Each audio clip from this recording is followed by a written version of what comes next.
Come in through warm and wicked prairied wind. Come in. It's warm and it's safe here, and it's almost harkening. It's light the fuse as we gonna torch this place down, waiting for the Chris Silvio to run in. It's MSG live from the bunker and Hacker Hamin in the missile silo. It's the AEW Dynamite review. YOLO. Yeah, we're still rocking here. You know, you gave me the light in the bed. I'm hanging out. You earned it, man. You earned it. I mean, look at that hair, that friggin' mop top you got growing in there after cutting it all off when it used to be so long, man. And now you're kind of, you know, back in your Karen mid-shoulder. That's good. That's good. Phase right now, man. That's why it's in the hat. You know what I mean? Yeah, man.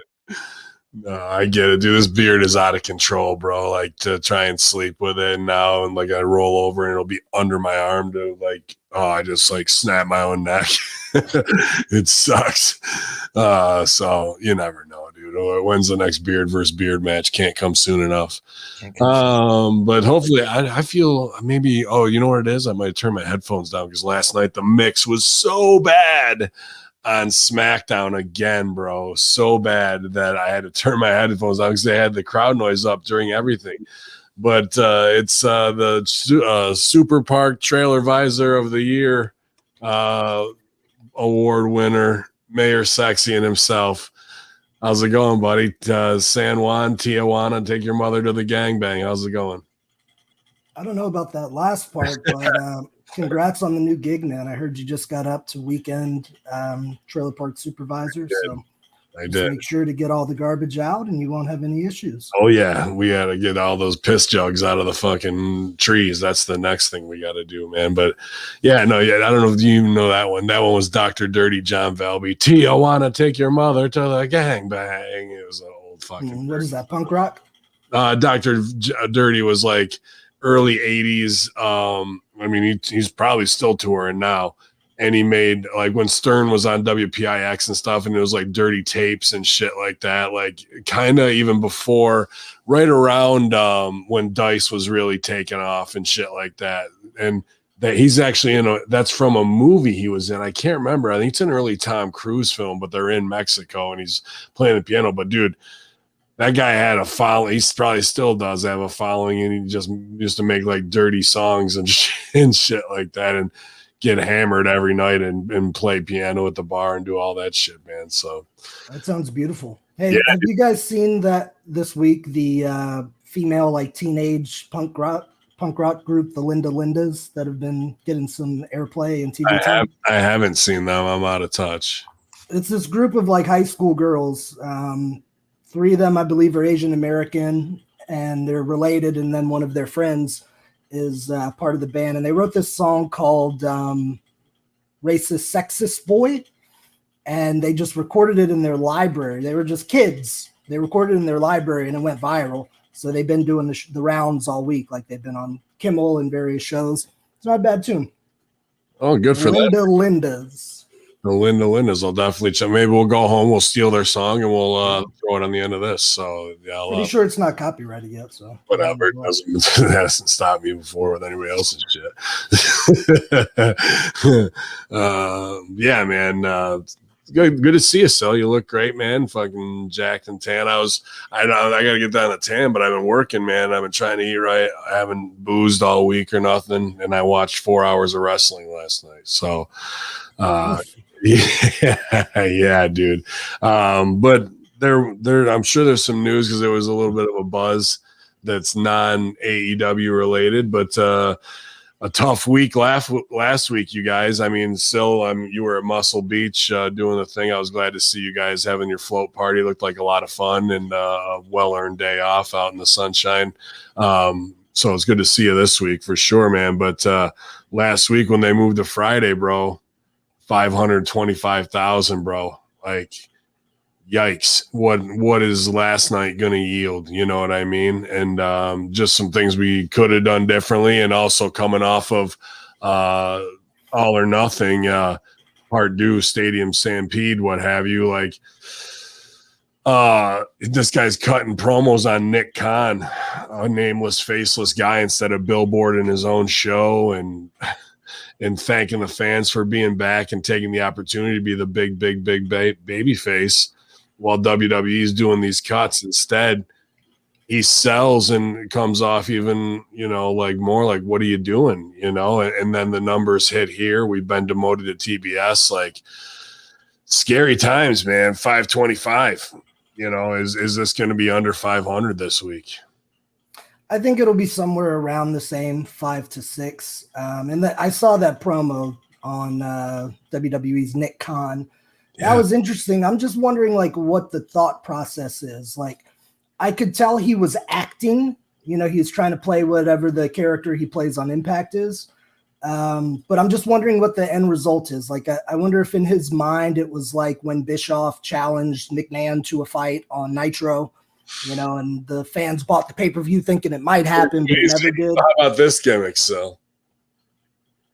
I noticed. That was the exact same thing I said last week, Silvio, actually, before either before you got off. I was like, hey, this is like, WCW all over again. I'm challenging McMahon or whatever. But he's not challenging McMahon. He's challenging Nick Khan. It's Khan, the Wrath of Khan. It's right there. It's built right in marketing. The Khan man, he called him. We could have Rob Conway ref it. He's in great shape. He's ready to go. Bring back Raka Khan. Raka Khan, and we'll do a whole thing. I love this. You can get sponsored by the Connors, on ABC. We'll get cross promotion there. That'd be the kiss of death. They got on the show. That is very true. As far as the demotion, like, I agree with you in a small sense on there, but I actually think TBS is better suited for them because we're not going to have shit like this on TBS where they're preempted because of baseball, preempted because of football, hockey, whatever. Like, they don't have control over their schedule at all at TNT, and you see it hurts their ratings. Like, and it's not really their fault. Like, 10 o'clock on a Friday night is not ample. That's not a good TV time slot. So I think on TBS, the upside of that is that their schedule is not going to be fucked with, hopefully.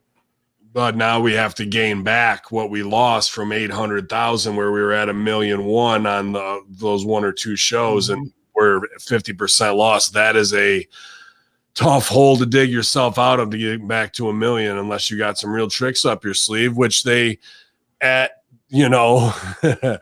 and this will be a bigger conversation too of, Mark Henry, the last night, Andrade, Big Show.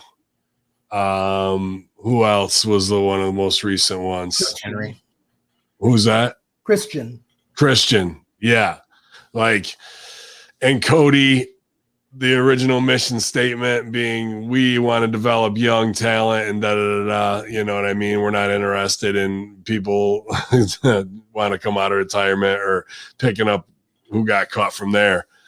Now we have huge cuts: Aleister Black, Braun Strowman, Lana. I think if you were going to play this the Moneyball way, the people to buy in on are Buddy Murphy, Lana, and Ruby Riott over spending the money on Braun, because you put anybody in the ring with Braun from AEW, you're done. Like, you're exposing yourself. You know what I mean? His size, I mean, he's a draw, and it'd be like people want to see, but you're going to have to cut most of your roster because it's going to be business exposing bad. Everything's going to become David Goliath, and how many ways can you do that? So the money ball is on the lower end players there that would cost, but still, now we're spending big budget, and when you spend big budget, you got to give those people that time. Christian's going to have his time, you know what I mean, on shows and stuff. So Matt Hardy, all of them, and now we saw it in the cheeseburger picnic last night, like a cast and we saw a cast of characters lined up behind them, and I'm going, bro, this could be the last time you see them. Maybe they'll stay, them, and maybe they'll stay. Like that. That's what it felt like to me, bro. Because sure, you might have dark elevation, but then you're also got to mix in fucking the school, and they're paying. If you can get matches from the school on dark elevation, why would you keep around more, trim, like, and he's going to follow suit. If he sees WWE can cut their roster too, he's going to cut his, but because he wants, bigger toys to play with now. So I just wanted to get your opinion on how the stars are kind of aligning in a weird way this past week with all that going down, man. They need to do some cuts. So you got to think, when the company started, you remember Vince. Sorry, and we saw Shanna and who was the other one? They didn't renew contracts. Awesome Kong. They didn't cut, but they didn't renew contracts. Right. So sorry, go ahead. We saw when they started, Vince was locking all these guys down to huge money deals to keep them from jumping, right? Yep. We had Jericho available to go. They got Jericho. They took what they thought were the best of the indies along with the best of ROH, which at the time was the Bucks and Cody, put this whole package together. And then they hired all of these indie talents to kind of fill the roster out, right? Mm-hmm. Well, now the landscape's changed a lot.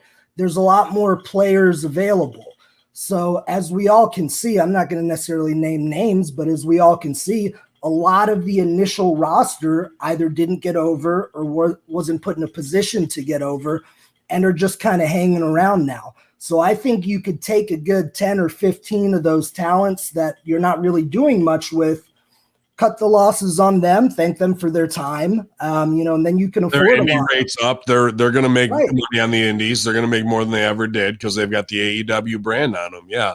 And that's just I just wanted to get your opinion of, was it going to be like that? Or were you going to say there needs to be? And, that's the way it is if we're going, because you're not going to pull your company out of 525,000 with the roster you got if you really want to stay over $1 million. And there's key players like an Aleister Black. MSG, what do you think? You've been, quiet, but watching the whole thing unfold. It just they need to have better character development and writing. It's like any television show. I mean, they've got a lot of talent there. I think both companies, WWE and AEW, have tremendous talent.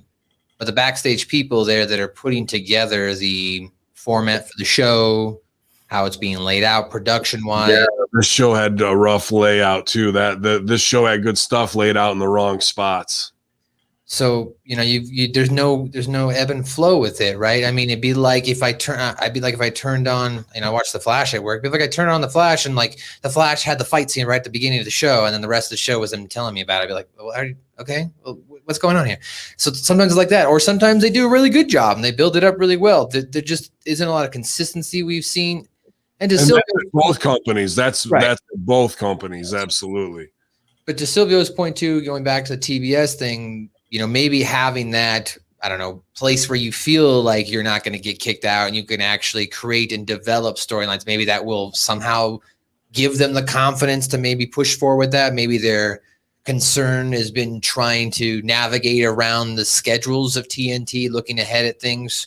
But I mean, again, this is all speculation. Yeah, but you should have your business laid out. You know what I mean? If it was Sil and I and Power and Man Beast, we'd be 6 weeks ahead on everything with contingency plans in case somebody gets hurt of what we can do to switch things out. So, and I think Khan tries to think like that, but he just steps on his own business so much, and like it just is too much, man. So we're going to get into it, as we break down the show, but the Khan does try to do that. Yeah. One of the unfortunate things about AEW right now is that they set up a 6 or 12 week angle in the course of a night or a week. Mm-hmm. That's what's really biting them in the ass. Mm-hmm. What you were saying about the cuts, it might sound weird. Number one on my list, I would add Lana and put her right back with Rusev. Yeah, that was a money team. Yep. Keep her out of the ring for the most part. Maybe the occasional mixed tag if her and Penelope Ford want to do something to blow that thing off, cool. But keep her as a mouthpiece.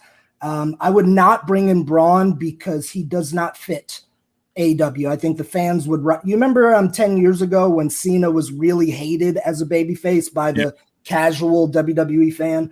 I think now if you brought Cena, they'd go nuts. But bringing Braun in now would be like using Cena circa 2012.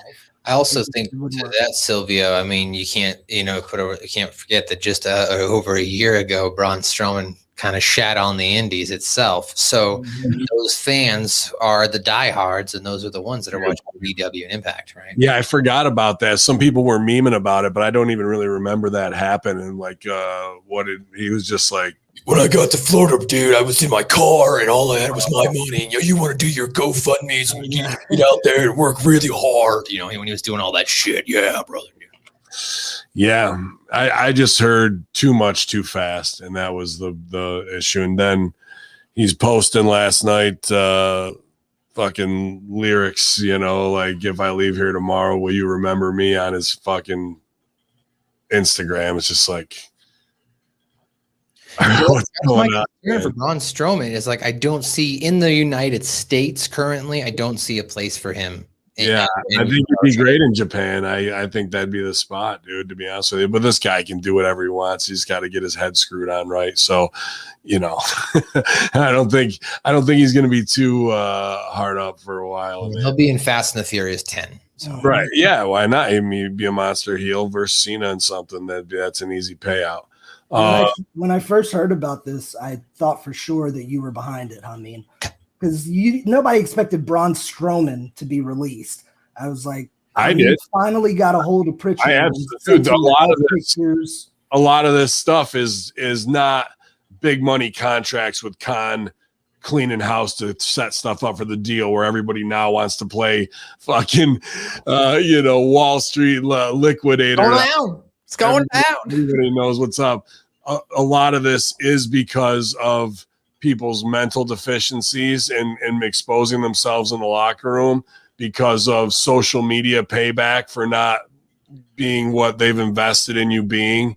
And you continue to do that shit, and they just sit in the back and wait to Joe Pesci you from behind with the fucking ice pick.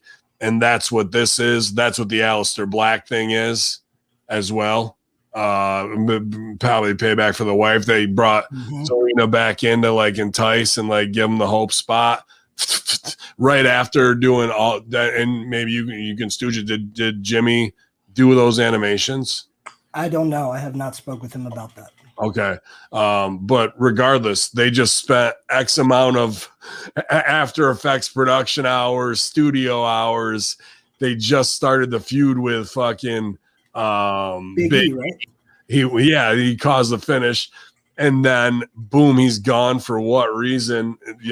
Like there is no what have you. Like there's things like that are, and I feel real bad for Heidi Lovelace, Ruby Riott, because I think she's got it there. They missed right there by bringing up Shotzi Blackheart and the other chick with her, bro. Like that's how you acclimate them right in. Ruby's recruiting, you know what I mean? The Riot Squad's about to come back up and all that type of shit. Instead, they let her go. She's a great fucking worker with a unique look, and Shotzi kind of looks like the little sister version of that. Why wouldn't you give them the rub? So I've never heard nobody having no problems with Ruby Riott, though. No, absolutely not. I don't think she exposes her. Like she pretty much has to live the gimmick when of what she is, So yeah, I was having that conversation with some different people online, and some people disagreed. I didn't argue back. I just made a comment. Was like, well, Braun got released because of the actions of in and out of the ring. You're investing a lot of money into a property such as him, and when you're not representing yourself as the character who you're supposed to be portraying. I think the booty shorts pick was it, dude. 2 days before you're going into a triple threat with the top guys, and you're doing that. Like somebody was like, they showed him, and that like they had the conversation that he's fucking done. It's that quick, right? Here's the main thing to consider with all this, though. So you had Black building up with Big E, right? And then we had Braun Strowman on a build as well, and was evidently featured in all of the July video packages for what's coming, for the summer and the tour and the pay-per-view. So clearly there was not foresight in either of them. if there was, why the fuck would they have invested millions of dollars of TV time over the last month? Somebody got up one morning and said, these two. Fuck these motherfuckers. It was more, and they're going back on the road. And we've heard Keith Lee maybe on his way out, or I've heard, he may be recovering from some things too. I don't know. Who knows? But they're also social media offenders. And if you've seen other ones getting clipped, I'd be sitting on one ass cheek. You know what I mean?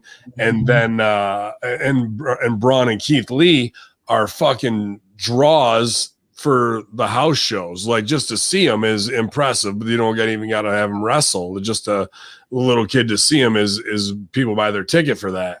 And now they're both going to be off the shows, bro. They're going to hurt their own fucking house that way. It's very, very interesting. But how about this one? If they did let Bray go, then you got Rowan, Bray, and fucking Braun on there, and the Wyatt family. Dude, that fucking Khan would buy that. That Braun by himself, no. Wyatt family, yes. I could see that. I hope that Braun, especially with Luke finishing his career there. You know what I mean? Brody finishing his career there. That to have them come in is like a whole. That'd be just fucking. That could get you over $1.5 million, like that. Yep. Go ahead, MSG. Sorry. No, it's fine. I would hope that Braun takes this opportunity after he gets through the depression onset of losing your position and job that everybody kind of goes through. There's 7 steps to that, right? Psychological. Yeah. Whether it's mild or, in his case, based on his experience and him talking about it, it's potentially going to be a little bit more severe in that regard on him. However, he needs to take advantage right now of his status still. He needs to go out, get a sponsor for some hunting shit or something. Start developing his own image, his own brand again, so that way WWE will call him back. Because he's a monster. He's a giant guy. He's a larger-than-life figure.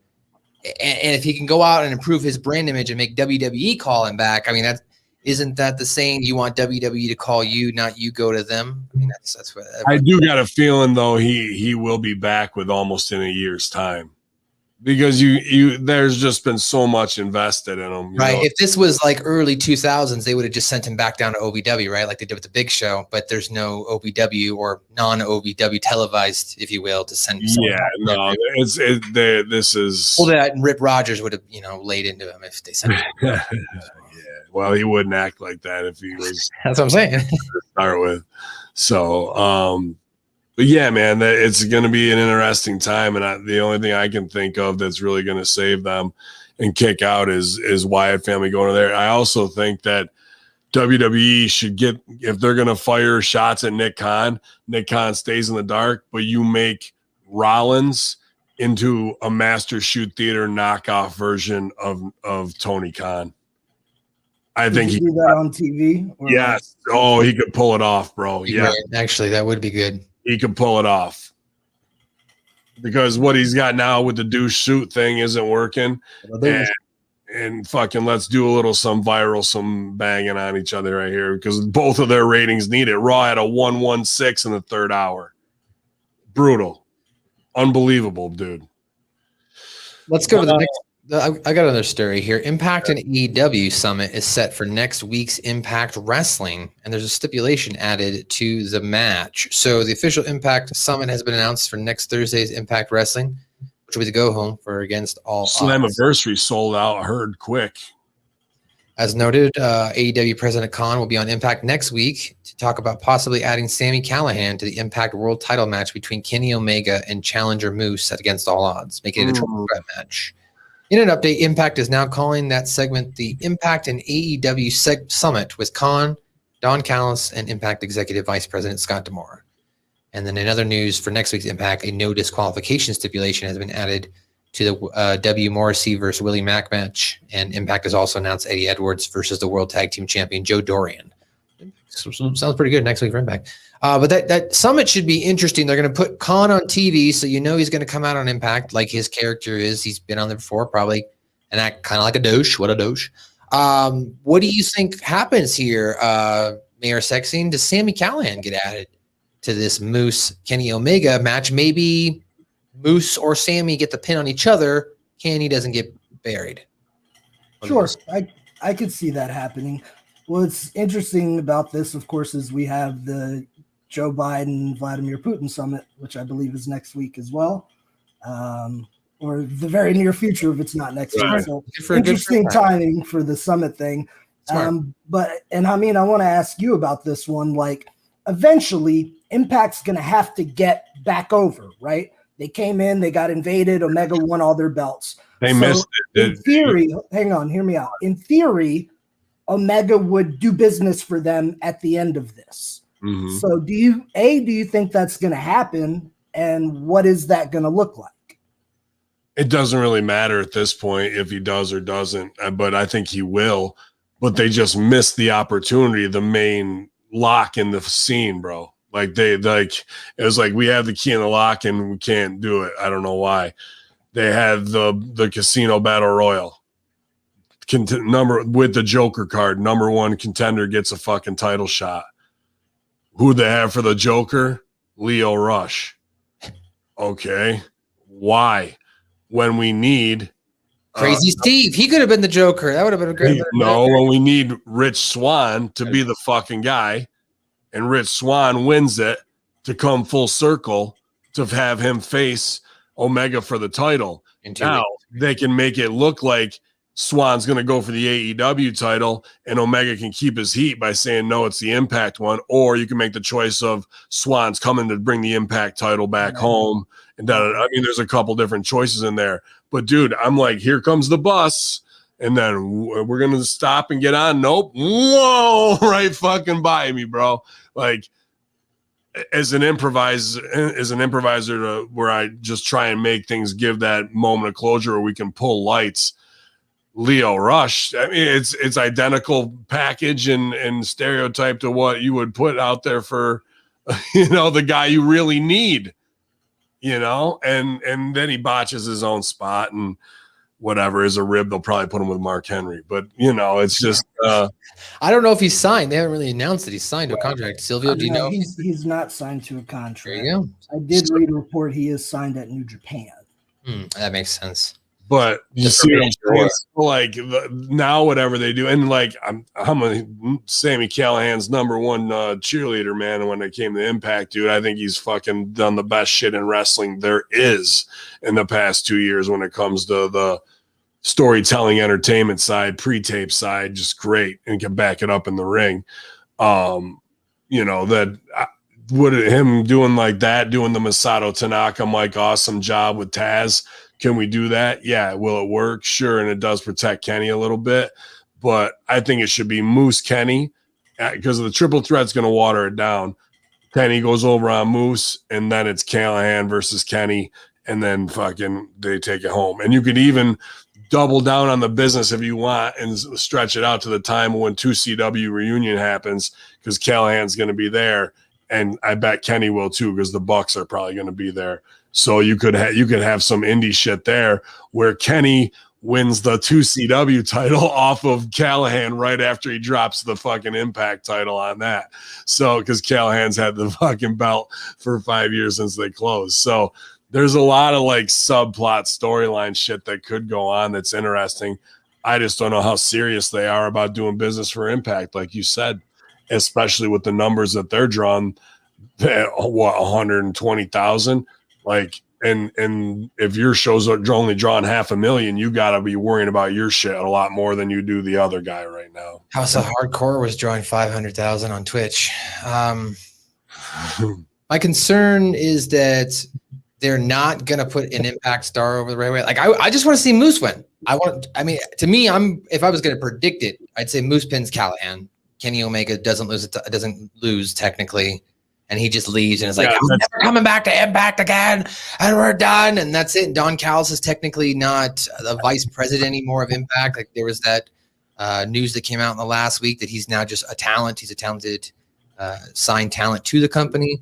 So he's not even in the office anymore. So, I mean, he could just take off and leave. I mean, to be honest, I wouldn't beat Omega. If I had a say in all this, I'd do the three-way. If I was Tony Khan, I wouldn't let my champion lose. on to Impact champion. No knock against Impact. I just wouldn't do it. Yeah, have you seen Moose though lately? Yeah, oh yeah, Moose is a beast. I saw Moose a couple months ago. He did a show that Jenna was on. I don't think there's any harm. I don't think you're going to take the shine off of Omega losing to either of those guys, to be honest with you, though. And there's different ways, like you said, to get around it. So we'll see if they do business, man. But they got a lot of their own stuff to get in order. So anything else we're missing before we do the show breakdown? No, but I will say, if you like more Impact Wrestling news, you can check out the Impact Attack with the Vet and Colin Wysong. As well as Vet was also on the Smack Attack this morning with John Enright and Money McIver, which is on Hamin Media Group YouTube. So you can go check that out after you're done watching right here on YouTube or you're done listening. Just go. And Impact's up at patreon.com/Hamin Media Group as well. And we talk about the releases in real time on the Next Level review. And then Friday, Locker Room, me and Big Stevie Cool break it all down, man. So plenty of points of views. Great Friday. I got one talking point I want to get over. Despite the fucking length, I thought Double or Nothing was a hell of a pay-per-view. Definitely one of the best pay-per-views in recent memories.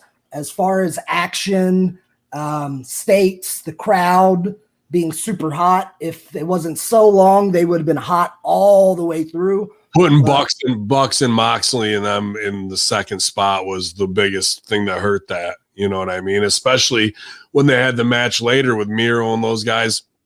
That could have been in that spot and been a gear shift. They did the same thing on this show, Sil. The Bucks were up first versus Penta and them. Nobody can follow that. Nobody can follow all the time. Every week I come on. I know, but like now it's even getting more egregious, you know, especially when you got Private Party in the semi-main. Like, it just don't make sense to me, man. Like, why are you giving the Bucks, unless they have some duty backstage that they have to do? Duty. And it's more important for them to be on first so they can go back and help produce the show.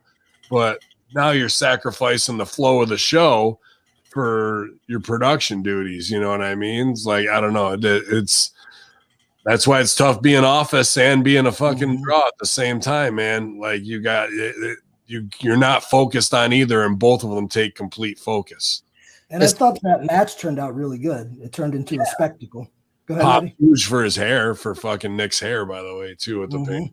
I was gonna say we talked about it in the Monday Locker Room, kind of recapping, more of the highlights of the show. I thought the crowd came unglued for Jungle Boy. That was the biggest pop of the night. And I thought, Vince talking about the card placement and whatnot. The pay-per-view kind of seemed to peak when it came to that TNT championship match. They came back around again for the triple threat with Orange Cassidy, especially by the end of that. And then the crowd kind of popped again when Sammy won at the end. But that match wasn't really in the arena so much that they could really be interactive. So it definitely had kind of its highs and lows for sure, versus, maybe a crescendoing at the end of a normal performance, if you will. Mm-hmm. I don't want to go too deep into nitpicking because I thought it was a very, very good and entertaining pay-per-view. Yeah. But what I will say is they just need another voice somewhere there that talks about the placement. Like the opener was fucking gangbusters. It was great. Hangman versus Cage. However, they did 3 dives and, multiple false finishes, probably 10. So there needs to be somebody that's saying, hey, guys, in this match, maybe cut it down from 5 falses a piece to 2. Hangman, do your 1 dive or no dives. So that way, by the time we get to the Young Bucks next, they haven't seen everything in the book and so on and so forth. That's what was a little bit draining, and why, Maddie, you feel like the crowd was up and down is because they saw so much and all the matches were long. I don't think we had a single 8-minute match, which is perfectly acceptable on a pay-per-view. First Archer and Miro could have gone 6-8 hard minutes and still gotten it over. The only match that did the right biz in the right spot was Serena and Rhea. You thought the Sting match was good. You liked that was very good. But I would have put that earlier too. But yeah, Serena and Rio stayed inside the ring the whole time, didn't take anything off the tree, left everything else for everybody else to pick from, and killed it, man, and set the tone with a real finish. So It was just so long, and I mean, that's indie booker 101, bro. I mean, how many shows you been on that are like 3.5 hours, 4? You're dying. Like, it was a 4-hour pay-per-view, not counting Serena's match. Brutal. They're brutal. So I'm glad she was on first. Yeah, good stuff. Let's do it.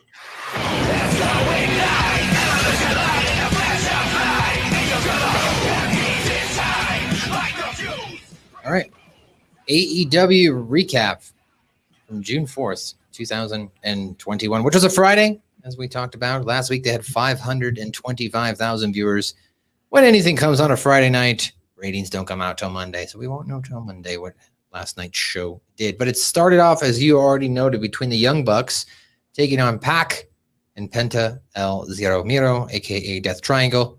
Shortly after the match starts, you see the Young Bucks kind of gloating around the ring. You know, they got their fancy new outfits. I like that. It seems like every week they're coming out with new gear. I mean, which that's a lot of money. But I mean, they got the money to do it. But it's a good. I like the investment. You know, down the line you could sell that or auction it off or whatnot. But I do like the professionalism. Every week they're coming out with something new and they're flashing it and putting in your face.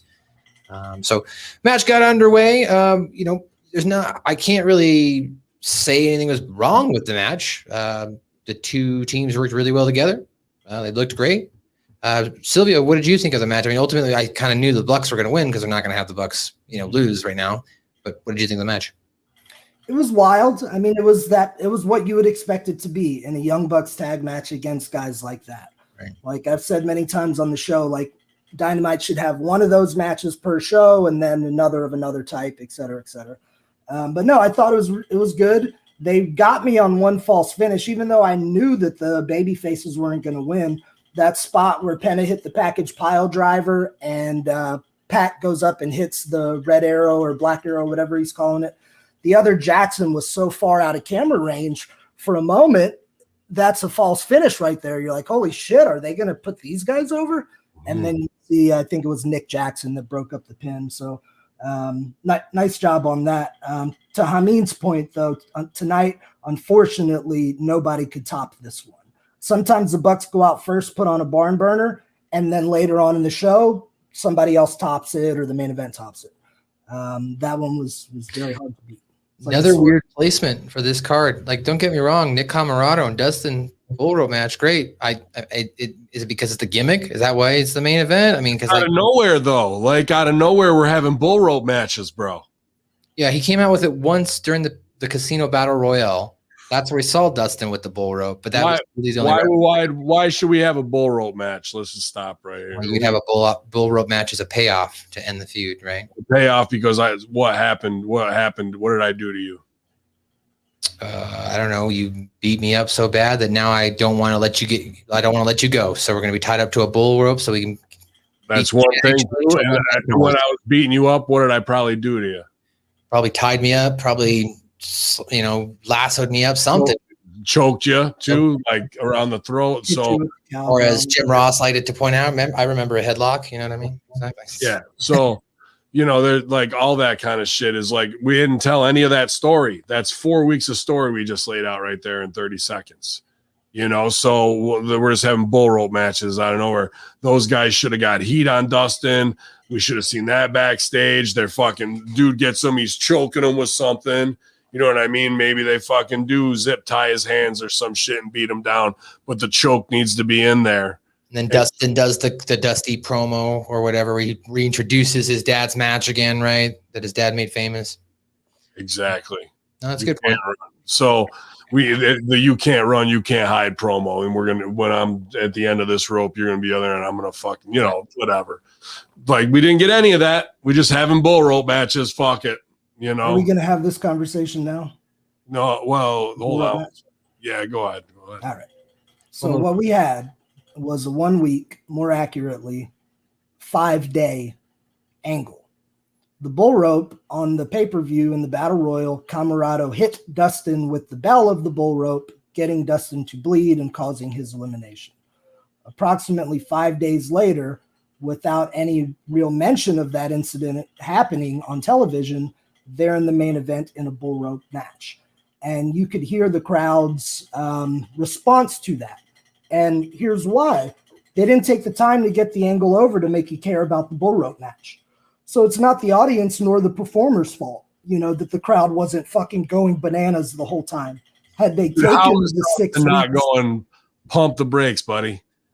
Pump the brakes. Like, let me tell you how to lay this out. It's Dustin goddamn Rhodes, bro. I'm assuming because he's not the boss. So he said, okay. I know I've been on some indie shows where Brother's one of the bosses. I think he can I think Cody would want it done the right way too. I'm just like, it's things like that. Especially if you're gonna have the commentary. I mean, I don't get into the full match now, but when the commentary is putting over the fact that Jim, your first bull rope match between Dusty Rhodes and Trevor Murdoch back in 1974. I mean, if you're gonna really put over the fact that it's a Dusty lineage, you don't want your dad's shit fucked up, right? Like you want that built right. I don't know. Cody and Brody had a build to that dog collar match, right? Yeah, with purpose. So we missed it. To go back to the Bucks stuff, this may be my own ignorance in lucha wrestling or not, but they did the one spot where he pulls his mask off and he's got a smaller, tighter mask. Is that like? Obviously, I'm sure it's been done in Mexico before. Yes. I didn't know if that's like a famous spot from something. You know what I mean? Like whatever. It might be Dr. Wagner versus whoever or some shit like that. Is it because I don't know if the Bucks did it to them recently specifically, but one of them Phoenix had his mask pulled off. Boom, and he had this thing underneath, which I thought was funny enough spot. You know what I mean? I just didn't know if that was tipping the hat to something. Because usually Excalibur's right on it, like, and that references fucking yada yada. So I'm just like, oh, okay. I've just seen that spot a lot of times. You know how like Flair used to do the sunset flip spot where they're sunset flipping him and they'd pull his tights and his ass would come out. Yeah. Rick Rude used that. We saw QT Marshall use it a few months ago on Dynamite. It's just one of those kind of spots, but in the luchadors. Okay. Because I don't think I've seen that on a live show that I've been on. You should wear a fake, like even bigger beard in one of your matches. Have somebody pull the beard off, and then you go selling big, and then you come out and it's your. Dude, just take it.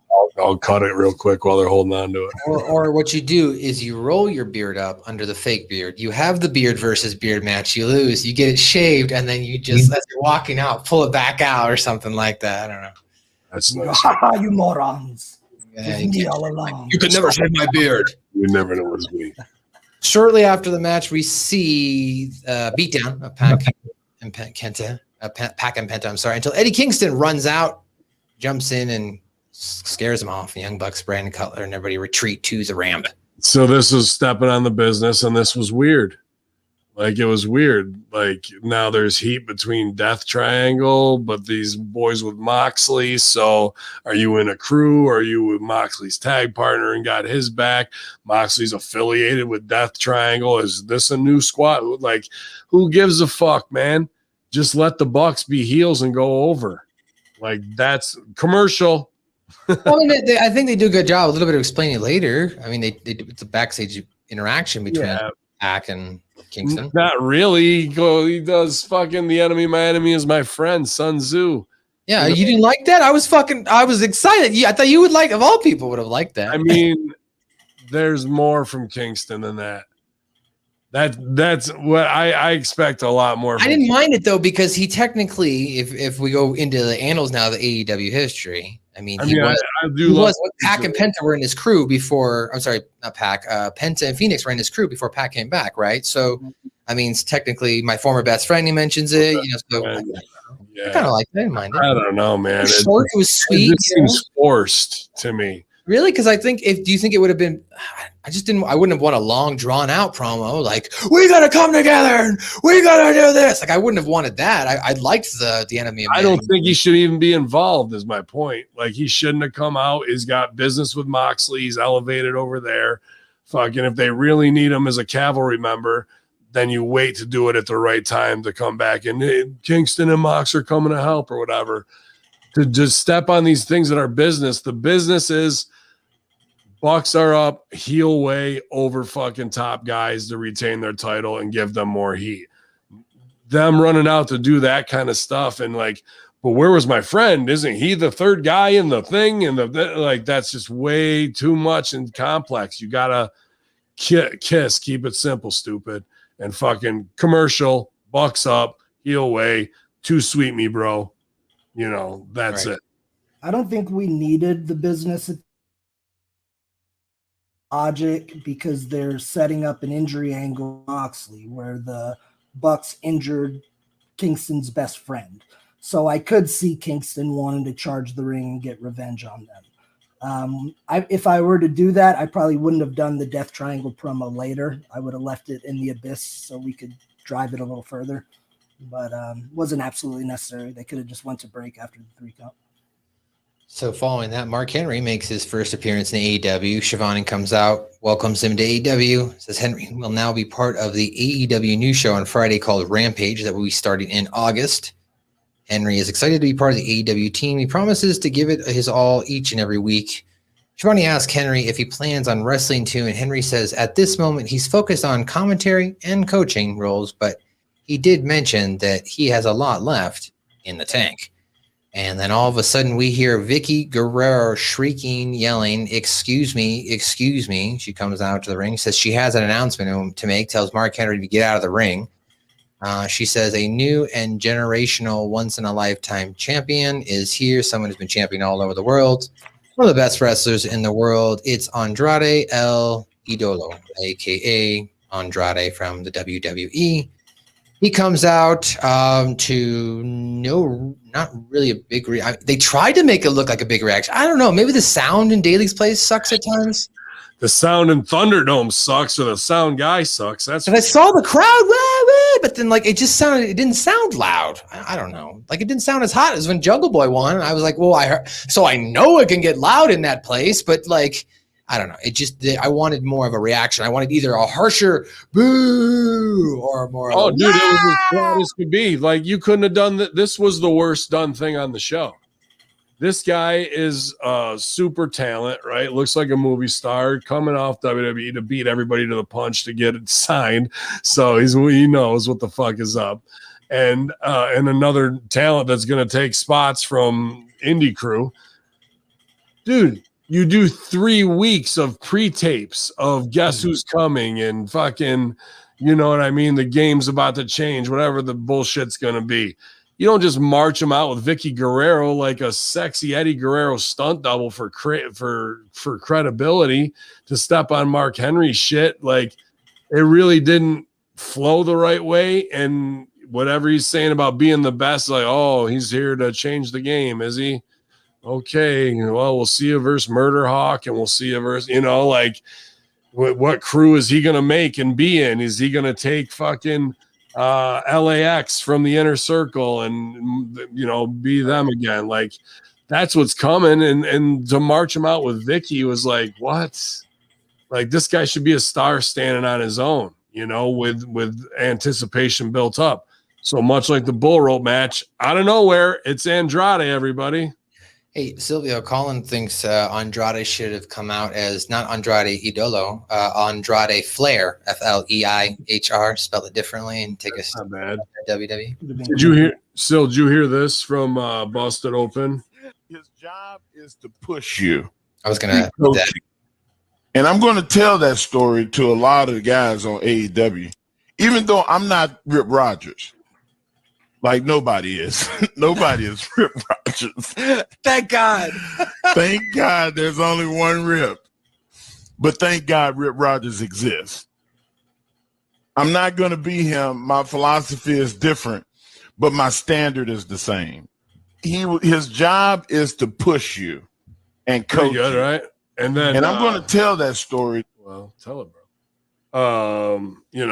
That, and then Cornette putting over Serena huge as well, dude. Mm-hmm. So maybe we're about to see, as well as your coaching influence, which is directly influenced as well with Marty Jones too, and other coaches that you've been able to study with and teach alongside. So interesting times for the transition coming forward, man. Will they listen to the world's strongest man? We'll see. I think he'll be able to get some things across. I think AEW is trying to take a page out of UFC's book which I appreciate a lot of the things UFC does, so I can see their mindset, how they do the countdown stuff that's straight out of UFC's playbook. I think I finally realized it was good. The stuff on the countdown, the video edited stuff before Serena's match was very good, very well put together. And I think that's the DDP yoga guys. And I think that's why they're bringing in like the Mark Henrys and stuff as analysts, because the UFC, they have, what's his name? DC on commentary. Yeah. And former fighters. So I think that's where they're going. As far as Andrade, I mean, I got to disagree with you on this one. I would have trotted Andrade out because that, when wrestling was hot, I know we always talk about like the Attitude Era, shit like that, but that was one of the coolest things is when somebody would show up on a show. So I think in his case, that's cool. And I like the pairing with Vicky because Vicky's a good manager and this is a serious role, which we didn't get to see her in with Nyla. And Andrade still is learning the English language, so Vicky could cover the bulk of the promos. I would have rather seen Show Don't Tell. There's got to be heat with him and Penta from some storyline back in the day. If you're going to do anything, Penta should have been like hot about the messing, and he gets glommed from behind and leaves him laying, and you might not know who it is. And then as you peel back and he's up the thing, you see the long shot of him. I don't need tell. I'm always here to be the fucking no shit. Everybody's here to be the fucking best. Yay. Same old shit. Show me some action. You know what I mean? Like I agree with what you're saying. If you want to shotgun it and bring it in, then I'm with it in a 1 week unannounced, but you can't go out there and talk, bro. You got to fucking just do something. He could have just said something like, and I'm calling my shot, and you'll see it when it comes or something. That's the only thing I would have added. But a year ago, I think it was fucking on this show, I put over, if I were running a company, Andrade would have been my world champion. That motherfucker is that good and has that great of a look. I think this is an incredibly smart buy for AEW. I was expecting him to come out at the end of the main event. Because it ended with the babyface win, and usually they do something else at the end anyway, and they ended up just going home on Dustin. And when I looked at the clock, because I watched it on DVR, I noticed there's a few minutes left in the recording. So I was like, maybe Andrade comes out and fucking whoops Dustin's ass, and that's going to be his first match. Dustin will get him over for the first match, and then he'll go into whatever. I was expecting him to, at some point, to run out and do something, and the main event, I think, would have been a good place to do that. But he just came out and cut a promo that got lost in the middle of the show, which also makes him not look like the focus of the oh my god moment. You know, interesting. Yeah. So Mark Henry on that same show also said he had a message for the haters. He said we have to address the haters. I love the fans. I love the people that really care and that are positive and are willing to accept what they get from pro wrestling. But then again, we have the haters. They are out in full force. I keep hearing this. Wow, the WWE is invading AEW. First they had Big Show, then they had Christian, and now they have Mark Henry. And they're going to bring in more WWE guys, and they're going to put those guys in front of the AEW guys. And he goes on to say, who came up with that mentality is a moron. Like, guys, cut it out. The reason you bring these guys in is AEW is a new company. You bring in these people that have experience. You have corporate America, let's say, we're making tire irons, random somethings, we're making spatulas. Are you going to let a guy who's been making spatulas for 3 years be the boss? You're going to bring in somebody who's been making spatulas for 25 years. And he talks about different forms of spatulas and says, you got to know what you're doing to make the best product. So you haters out there, think about that message today. There you go. He's talking right to you, Ben. Stop being a hater. I get paid to be a hater. Oh, okay, that's fine. Spatulas, bro. Yeah, talking about spatulas. He got really in depth. Like, he knows his spatulas. He started talking about, like, we've done carbon fiber, we've done rubber, every form of plastic. Like, Mark Henry, how many pancakes Mark Henry's eating, bro? Bro, I'm not gonna say shit bad about Mark Henry. I got supreme respect for him, dude. He's the man. Like, what's funny about the haters, as he called it, is the same group that's saying that is also the same group that drops $2,500 WrestleMania weekend to get the access experience, to see every show, and to watch Mark Henry and Big Show and Christian on WrestleMania, and cheer when Christian comes back, and cheer when Edge comes back and does stuff. Mark Henry, he's a man. Anyway, so moving on, we go to our next match here with Cody Rhodes and Anthony Ogogo rehashing their brawl from last Saturday, and they showed kind of that what was going on there. The video package, I'm sorry, and then they rehashed the brawl by Ogogo tossing Rhodes, holding them up while making a tag over to QT Marshall. Cody sent, this was a tag match, I'm sorry. Who was the other guy? Lee Johnson. Cody sends Marshall face first into the mat before tagging Lee Johnson. Johnson trapped Marshall with some head scissors, takedown. Shockingly, we saw QT Marshall get the victory. Johnson and Ogo were spilled to the outside. Cody looked for a crossroad, and Aaron Solo came in, distracted the referee so Ogogo could run in, clock Cody right on the chin.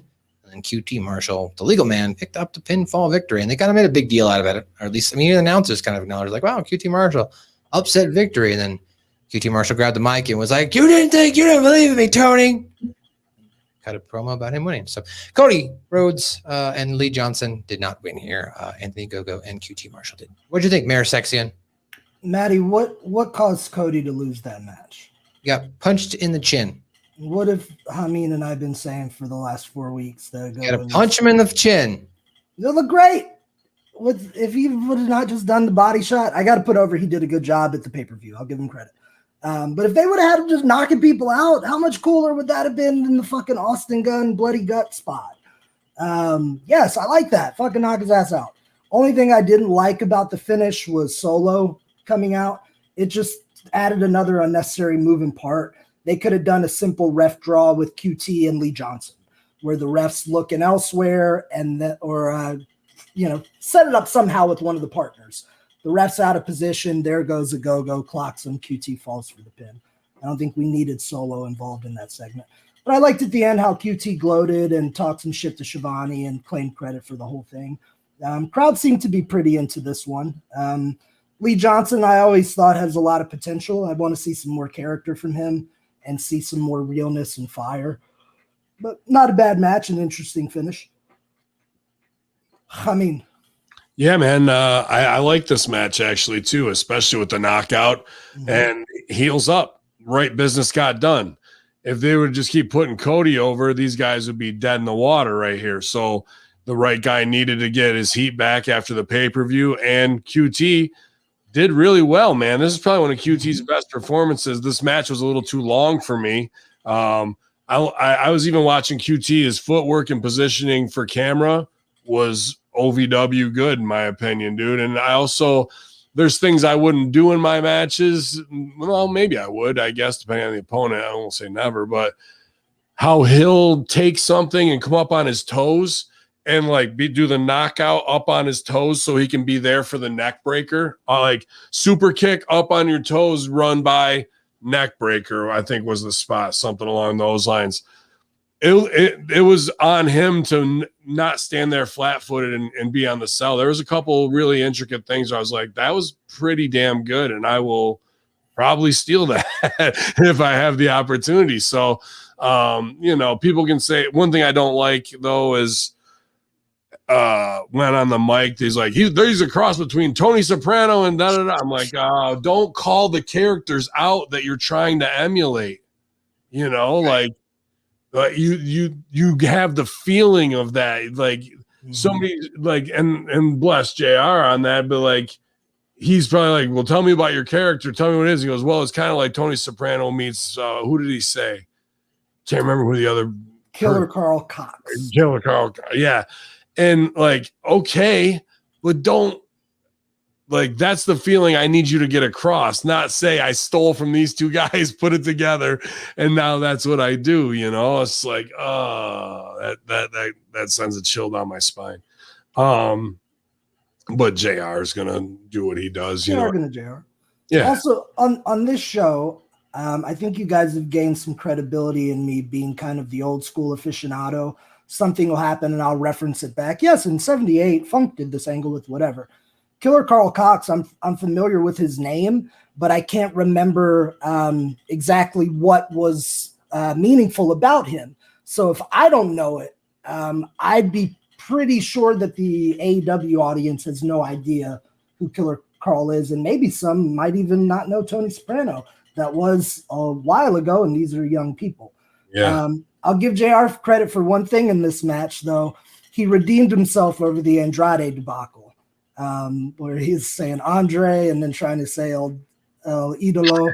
That was pretty funny. But in this match, he was referencing Jon Moxley, and the quote was something like, "This should be the happiest time in Jon Moxley's life, bringing a child into the world, and the Young Bucks ruined that and took it away from him." Right. I thought that was such a strong line and heartfelt thing for Moxley's angle. I agree. That was a good line because I was like, and he wasn't even on camera and it wasn't even about him at that time. Just the line really grounded everything. That's a good point.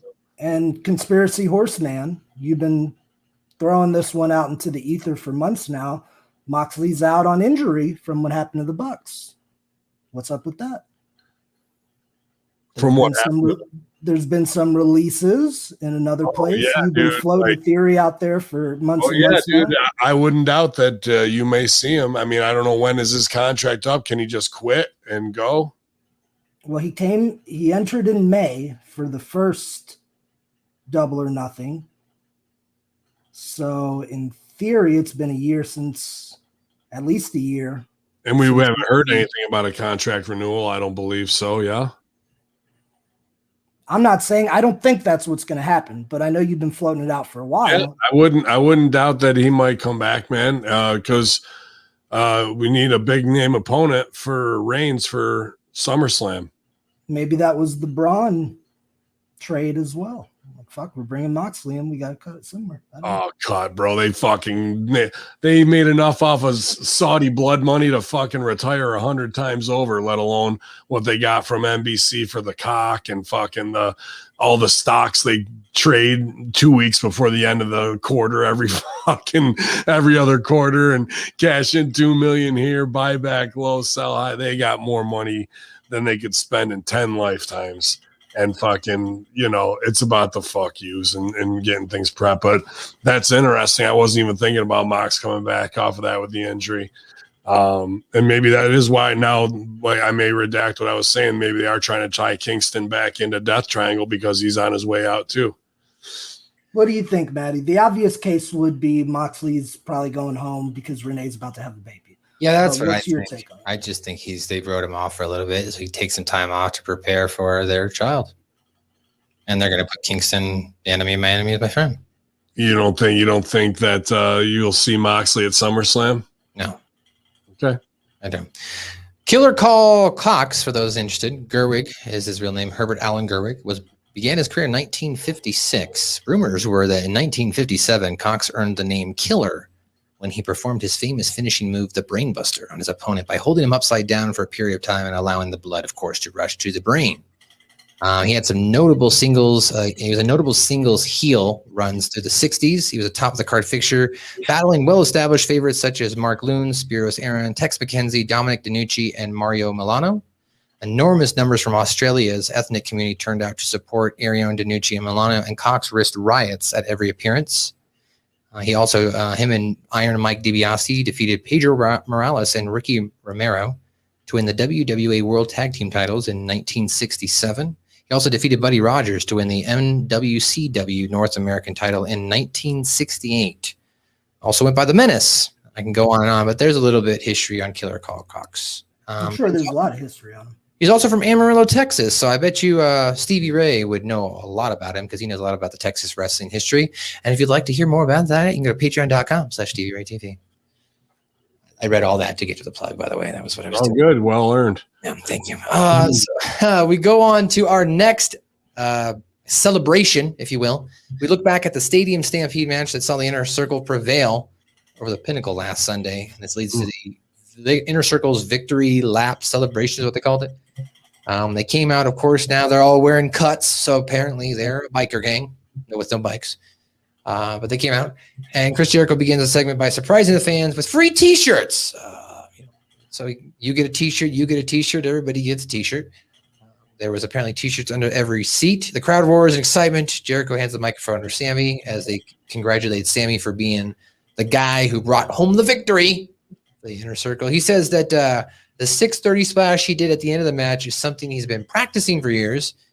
Kind of stumbled a little bit here in the promo, trying to get out the fact that he was trying to say, you know, I was doing this with my mom all the time, and my mom would say, "Come down from the roof," and I'd be like, "Okay," and then I would 6:30 off the roof. So a little bit stumbling there, but came right back on track at the end of his monologue there by saying thank the fans, thanks his friends, thanks the Inner Circle for all of their support. Then we get a little bit of round table. Everybody gets to talk. Santana promises that their feud with the Pinnacle is far from over.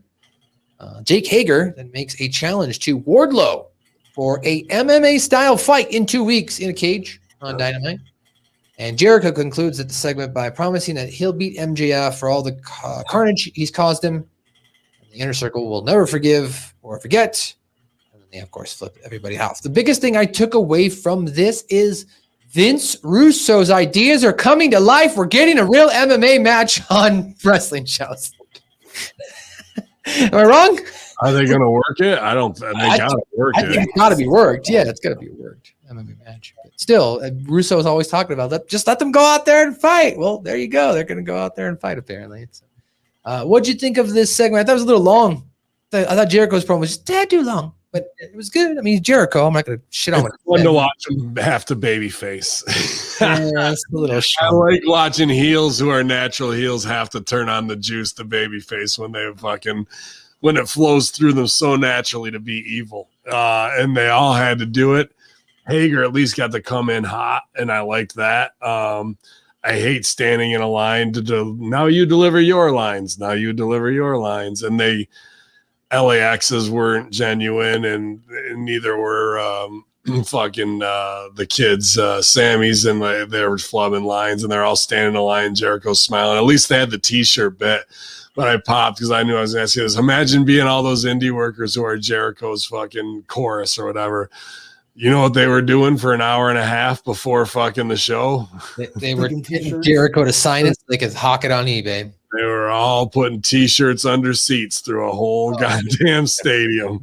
That job sucked, dude, and it took a while. Believe me, it seems like everybody's got a T-shirt under there. Yeah, somebody had to put them there, and it was probably everybody you saw in the hamburger scene. It's not a piece of paper where you can put one layer of Scotch tape. Like, you got to secure that bitch to the bottom. Yeah, I know. It took some time, bro. Even with a team of 20, that probably took an hour and a half. I mean, now I will say maybe they were smart about it, but we don't know. We did see during the Double or Nothing pay-per-view, during the Sean Spears and Sammy Guevara segment, that there is a whole room dedicated to chairs. Hopefully they taped it to the chair before bringing the chair out. That would have been the smart. Nope, not in a million years. No way. No way. Never. I would have. That's what that could have been that he ordered way too many T-shirts. He thought he was going to sell them all, and they just were like, "Fuck it, let's just give these T-shirts away." It could have been all that at the last minute, and it's like, "Hey, everybody who's on Dark, get in here." We need all these, just pass it off to somebody, and then Lee Johnson, get your ass out here. Dude, even Taz was out there taping shit. They had people in the back all impressed. Brothers, look, I'm 40 years in. I'm still paying my dues. Give me a chair. Fucking taping this shit now. Give me a shirt. Fucking Jungle Boys in the locker room. Get out here. What the fuck, brother? I'd love to see that. That would have been a good BTE episode. Taz yelling at people to put the chairs up. yeah, why didn't they put that on BT? That would have been funny. Who knows? They might. He's making sure that what's his kid's name? Slash for fucking Hook. Yeah, why? That's who was putting it under the chair. Yeah. Oh, Hook. Well, believe me, fucking Taz was out there making sure he was doing it. That was what it was. Brother, you're going to get out there and stuff shirts. Me and back in ECW, me and Bubba Ray Dudley and Tommy were fucking 5,000 shirts on a Saturday afternoon. We'd be sending out, brother. You're going to get out there and tape those fucking shirts to that goddamn chair. I'm telling you that right now. You're under 18, so you're not getting paid anyway. So get the fuck out there. Yeah. Bubba had 6 shirts up his ass one night in Philly. That's a lot of people don't know that. That's who it was. It was Bubba, Taz, and fucking Tommy were in the warehouse. That's the rise and fall of ECW 2TV special. Yeah, man. So about this segment, real quick. I like Jericho's promos. It might have been a bit too long. I think maybe if there was any disconnect, it would seem after the Stadium Stampede, maybe this thing's over. So I think the But way that's the problem. Sorry, I got to cut in because they had to at the end to go, we say when it's over, and it's never going to be over. Yeah, that was the disconnect. And I'm going, yeah, dumbasses, because you did the fucking payoff to start the fucking thing. War Games is the payoff, not the fucking inciting incident, only to follow up with Stadium Stampede. What the fuck else are you guys going to do next? Just play chicken with cars and shit? I was going to say that. I was going to say Highway Madness or something. There's nothing but like that. I almost guarantee some Fast and Furious shit will be in here. But fucking, I think John Cena is on TBS. I don't know. It could be a good crossover. I think the crowd reaction to this was like, and it's not over yet. And they would clap a little, and then it's never going to be over. And they'd be like, oh, but we like the Inner Circle. Yay. So there was never any like something for the crowd to go nuts on. What I am excited though, that was just saving trying to save, like we fucked up in the beginning and we still got 8 weeks to go. what I am excited though is to finally see LAX versus FTR. And hopefully we get to see Wardlow and Hager in a high stakes match. Jericho, so now it appears they're going to break down into the individual matches. I'm looking forward to. Jericho and Spears is going to be tight. You ain't going to get it. You're going to get Sammy and Spears. Well, no, Jericho called out Spears. I felt like this was starting the new business for the singles, so we can get 1 week of Jake, 1 week of Tag, 1 week of fucking Jericho and Spears, 1 week of Sammy and whoever the fuck. You might get it, but I think they're going to pair Sammy and MJF. Maybe. I think they're just doing the quick switch your partner inside this. Switch your partner and grab her. Okay. Grab her by the toe and do. Yeah, exactly. Gym class. So after that, we go to a backstage segment where Alex Marvez is with Kenny Omega, and he's also with Don Callis. And immediately I got hot at this scene because Don Callis is touching a television and pretending it's a touchscreen. I thought that was fucking funny. That popped me, bro. Like they're coming in like he's got the fucking Minority Report thing where he's editing. So stupid. Screen. That's fucking funny to me, dude. I laughed at that. I thought that was dumb and I was pissed. That's dumb because you can see him just pressing. You hate it. I love it even more. Anyway, they cut the they talk about, of course, Kenny Omega being the best, walking out. They're upset because there was a best friends segment as well. I apologize, I might have skipped that, where they talked about how Orange Cassidy had the win, but Don Callis, you screwed him, and Kenny Omega, you screwed him, and Orange Cassidy says this is not over. Then we went to that, and then they rebutted, and then Kenny Omega, talked about beating him. Don Callis talked about beating him. Then they talked about the fact that Jungle Boy and him are going to be fighting in 2 weeks, and then they mocked Jungle Boy's music. This part I did find funny with Alex Marvez, Don Callis driving Alex Marvez going to do the thing. Because why was that funny? I don't know. I just thought it was funny because there's a real comedic breakdown why that is funny. Okay, we'll break it. We have a 3-person scene, A, B, and C. Who are the A and B players? Kenny Omega and Callis. And the other dude is C, so he just has to wait and say the line and not really be stealing the shine. Then we do something to get Jungle Boy over as a rib, but it's not because it's really getting over because they did what? Did it right before they did the song, and his match was next. Did they half-ass it? They did half-ass, yes. No, they didn't they committed to the bit. Was like mocking it, but okay. Well, it is, but they committed to the mockery. Right. One incited, and the other one said yes and to the idea, and all they said was say, I'm going to parrot what you're doing, and we're going to do the song to get it over, but we're going to get it over in a rib way. So they said yes and, they committed to the bit, and the C player didn't steal the focus. They put the focus back on the C player to make him feel uncomfortable while he pitches out, which is the key line for the C player to fucking show this scene's over with, and we edit at the highest point possible. That was a very well-written scene, and we started the scene off with the big thing where all the pieces from Premiere and all that, and he's like trying to do the Minority Report, so it shows you that he is a what? He's two things. He's an asshole and he's a fool. So you already know that they can go down this road to set it up. And this is what I love and hate about wrestling, because we get so close to the brilliance sometimes, but they have no idea of all I just broke down, Right. how to repeat that and do it originally in new ways over and over again. It just happened because they know a little bit about it and they get it right, but that'll be out the window. They don't know that there's an actual structure and how to get a scene properly set up to do something along those lines, bro. WWE does that used to do it all the time. They can't even get close to it anymore. Yes, It's about time you started giving those segments the credit they deserve. I've been liking these Omega, other than the one where they read to the children. I've been liking these Callis and Omega shorts. I like the paper rip segment with Orange Cassidy in the doctor's room too. Look at that, 2 in a row. They're winning you over. Yes. And look at this. We're good. Remember that time Trump and Kim Jong-un fell in love? Maybe this is something similar. I'm just saying that. You know, Omega. We fell in love. You're a billionaire. You can purchase the touchscreen monitor if you want to do that. Please just purchase the touchscreen monitor. Because he's just trying to act important. He's like, and then if we could move this over here and we'll clip this. And I want if it didn't move, and if I think it would have worked better if it was moving. I would have liked it better. I think it makes him the fool, but he either doesn't believe it and he's trying to impress Omega, or he really is just trying to be an asshole in front of the fucking screen to sound like a bigwig. Either way, it works in the subtext of the scene. Next up, tag team. It would have been cool if they had a extra in a chair, like at a keyboard with the mouse and shit. There was a guy there. There was a guy there sitting. And while Callis is doing that, the kid's trying to say like you gotta use the pad or you gotta click the mouse, and you see Callis like smack his little hand away. It worked just in the beginning of that. I was like, is this a touchscreen that nothing moved? I was like, this fucking asshole is just doing that. And then they brush it off like it's nothing and they go right into the scene. That's Three Stooges level good, in my opinion, bro, to be honest with you. I'm trying to act like you can do every job that there is better than everybody else for a lower price.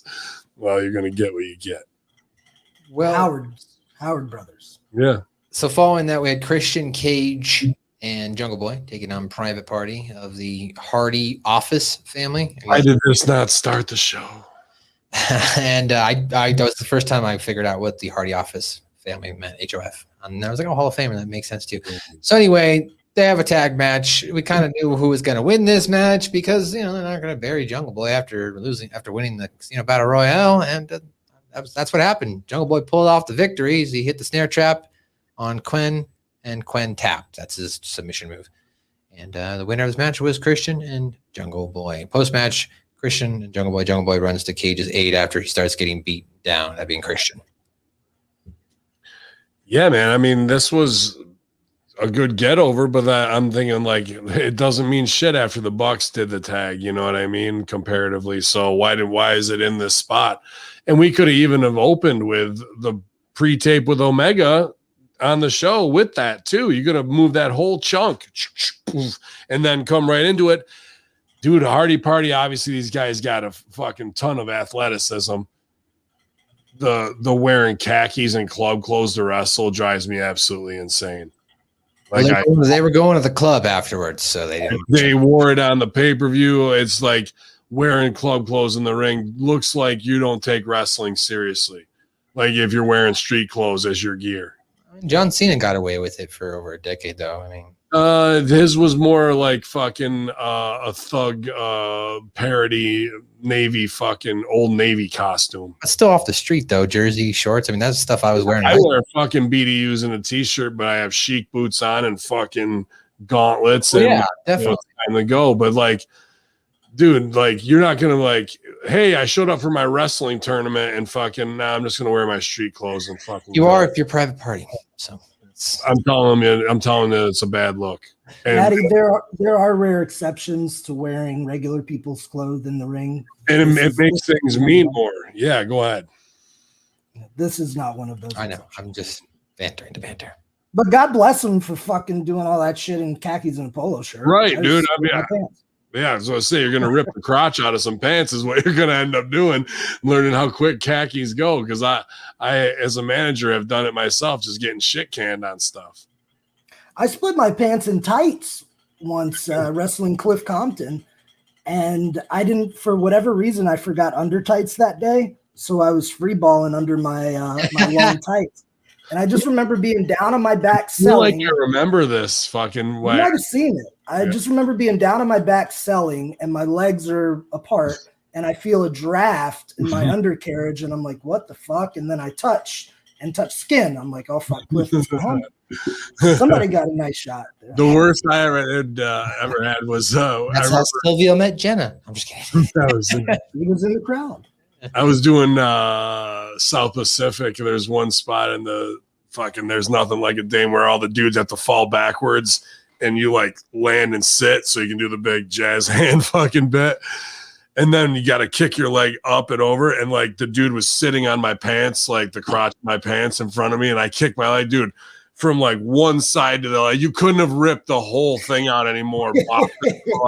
I just like, I tapped, grabbed nice shit and like did a funny like waddle off stage and fucking, I was like, I can't be out there like this. My whole fucking underwear is out and shit, You dude. committed to the bit. Yeah, wow. Commit to the bit. Yeah. What are you gonna do, man? So You should have taken off your pants and choked him with your pants. yeah, I was 12.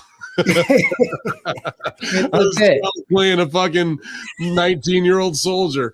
But yeah, dude, middle. Yeah, it would have been more realistic. Talk about trauma. When you're 12. But so I missed one of the rest of that scene out of the 5 performances. But the director was not upset. He's like, "You did the right thing." Balls out here, son. Yeah. I guess if you were 12, probably shouldn't be exposing yourself to adults. Yeah, dude. Like my whole boxers were exposed both sides. Like the That's crotch fair. was destroyed. Those pants were probably from like 1940 from the prop shop. They were barely held together anyway. Hanging on the back of the school, yeah. Just gone, bro. Like instantly, as soon as I lift my leg up there. Paper. That's great. Well, backstage, Go ahead. Who backstage got the Taz- nuts, though? backstage, Taz was excited to announce that next week Powerhouse Hobbs and Brian Cage are going to take on Hangman Page and a partner of his choosing, which we assume is from Dark Order. Because of decent promo, it looked like there's still some animosity based on what we saw at the pay-per-view between Brian Cage and Ricky Starks as Ricky Starks walked out of the room. And as he walked out, I was paying attention to Brian Cage. Brian Cage did a great job of making sure he didn't take his eyes off Ricky Starks for a good 5-10 seconds after he walked out of the scene. So it looked like he was watching him walk away. So I like that. It was a good promo. Taz had a good promo. We can't really, nothing else really to say here. Give me more. This was good, Taz, and Hook looked intimidated. Hook looked pissed off that he had to go tape 7,000 shirts. To the fucking That's probably why. Yeah, he was pissed off. So we then get in a ring segment here, Darby Allin and Sting. We get, of course, Shivani has to introduce him. Sting begins his address by saying his match at Double Nothing will be something he will never forget. He says that match alone stands up to anything he's ever done. Okay. The crowd chants in unison. Really? Starcade, Hogan versus Sting? Anyway. The crowd chants in unison. You still got it. Sting thanks the crowd for their support. Ethan Page and Scorpio Sky pop up on the screen and mockingly clap for Allin and Sting. Sky and Page then challenge Allin to a match, but with someone other than Sting. Okay. I don't know. I mean, what drove me Los Locos about this segment?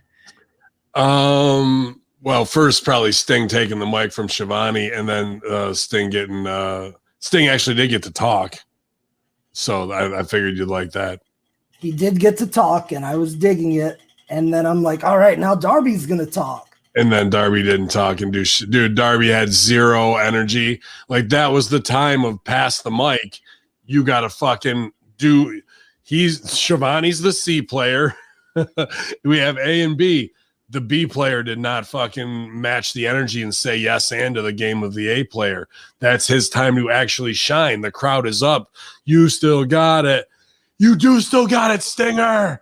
You know what I mean? I want to thank you. You know, I'm just doing whatever. Darby wouldn't do it in whatever his voice is. We didn't get that, dude. It looked like he was fucking gonna cry. There was no energy. We got a heartfelt moment from Sting where it was kind of like you were saying something without words. He was kind of showing to the crowd like, yes, this connection we have right now is amazing. And it didn't need to be said, you know, and he phrased it without saying exactly that. So now you expect Darby to come on and say, you know, I remember 20 years ago watching TV and saying, fuck, if I could just be like this guy one day. And not even the nostalgia, just turn and be truly heartfelt and honest. And you've done it here on the show. It's always comes through and I do it to you, to whoever I need to, when you say, thank you for being a mentor. Thank you for having my back and guiding me the right way. I know I'm early on in my career and I can be making a lot of mistakes. And I just want to let you know that I appreciate you so much for everything you did to set the bar, for allowing me to follow in your footsteps. And hopefully I can do everything I can to make you proud of in my career. And I just want to thank you for this last pay-per-view and everything you've done before this, man. Like a really direct to him. The show, when I say show don't tell, we can show that that's not the tell. The tell is good words. The show is the moment between those two that we're getting to voyeuristically view an honest integrity moment between them. And not just like a woo, I do what you do and like let's get one, you know what I mean? A rah-rah. We needed that father-son connection moment there, bro, and we didn't even come close to scratching the surface of it. The crowd would have been with it. Some might have even teared up had we got Darby's explanation like that. You know, it would have been a great moment. Instead, we get the made men showing up on the video screen just like we saw 27 weeks in a row with Team Taz. And no offense to Paige and Scorpio Sky, they're both great wrestlers and good promos, especially Ethan Page. But they took away the thing that was supposed to hook everybody, no pun intended. Yeah, no, I agree with that, man. It just and then pick anyone but Sting. Sting's the only unbeatable one, 62. I'm sorry. I still can't get over Sting saying that lives up to other matches he's done. Yeah, that was rough, bro. Sting like versus Mick Foley, Beach Blast 92, Ric Flair, Sting. I can get behind it.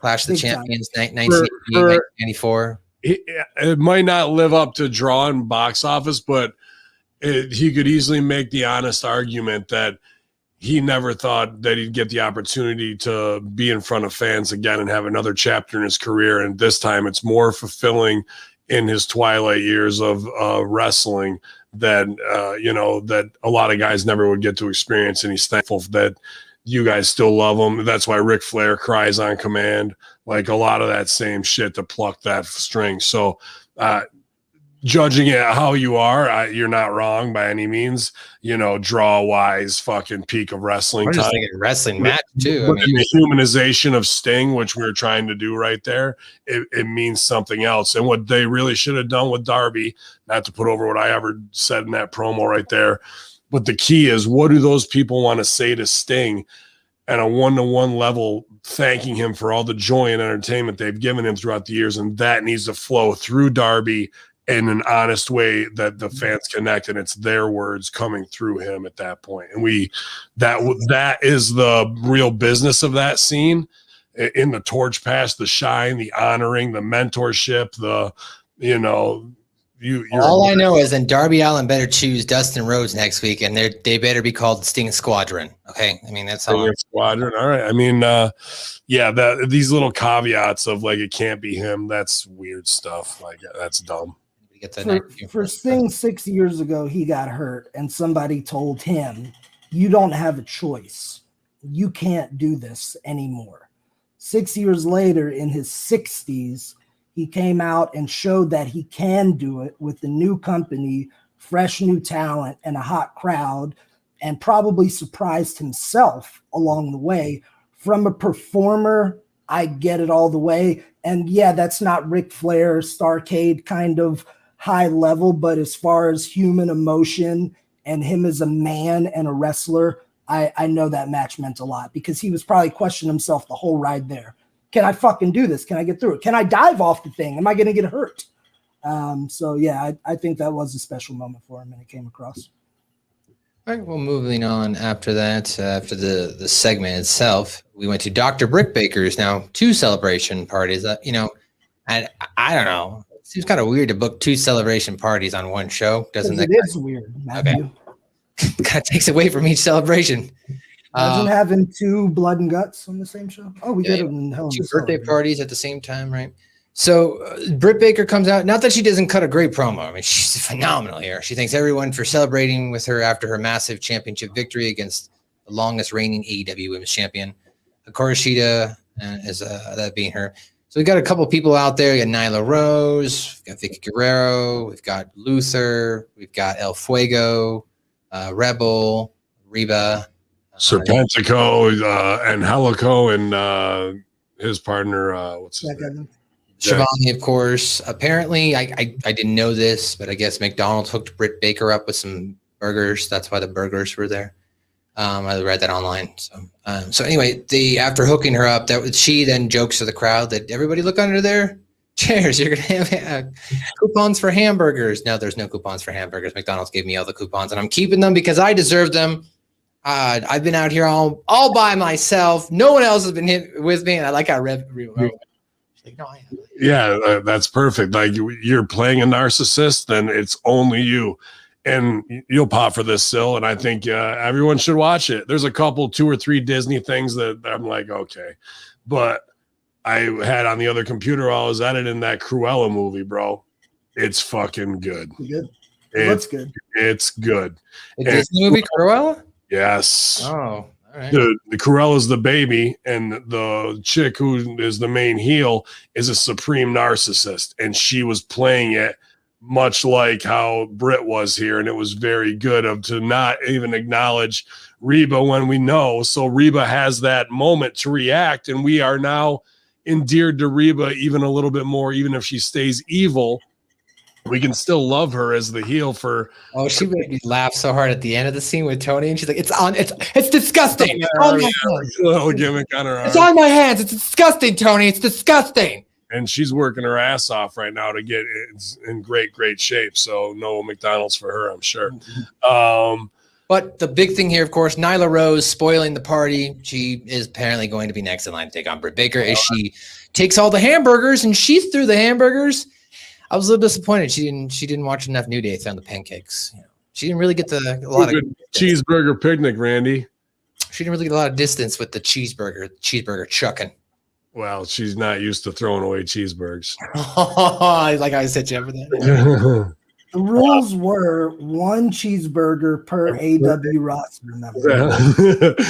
Is that Nyla, you too, Sil? I mean, dive into that big fucking cheeseburger locker. Nyla 4 burgers. Nyla goes fucking hog wild and smacks the burgers out of their hand when they're trying to do the triple burger toast.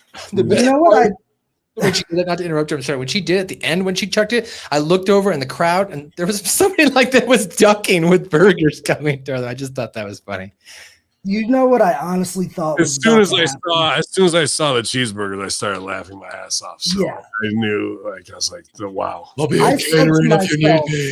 When those came up, I said to myself, are they about to have a hamburger eating contest on AEW?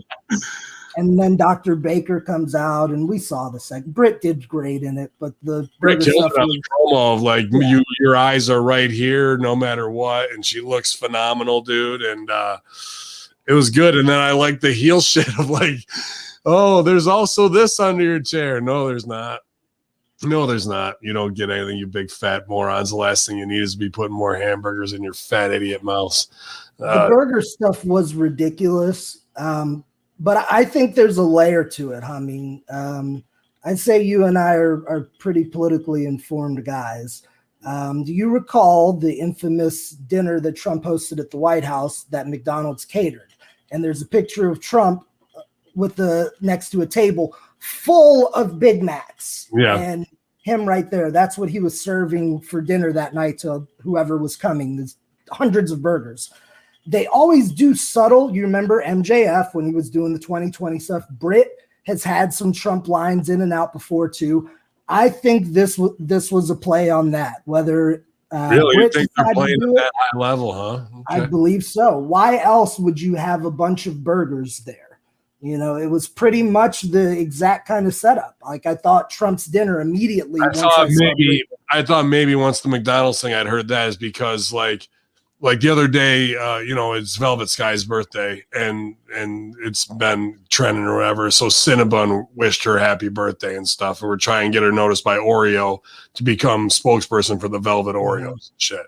I thought maybe she had gotten in that Wendy's loop of cool kids between McDonald's and and because she put over McDonald's over Wendy's, that probably fucking Ethan Page was putting over McDonald's locally is like, give Brit Baker 1,500 and like just because of the social media fucking sauce that she put on for him. Yeah, they sent her a card that says #BritMac.